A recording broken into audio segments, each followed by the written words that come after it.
So we're all here today to celebrate inclusion in our school community.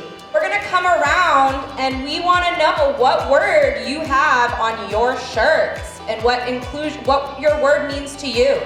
Kindness means to care of the people and help people.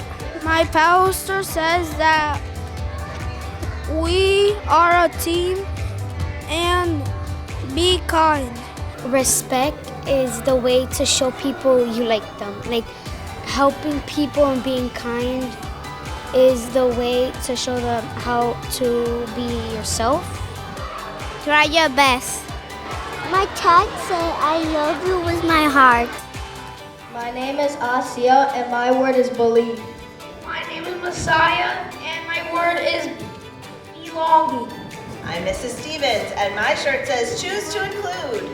My word is responsibility, and I chose this word because inclusion kind of means like responsible.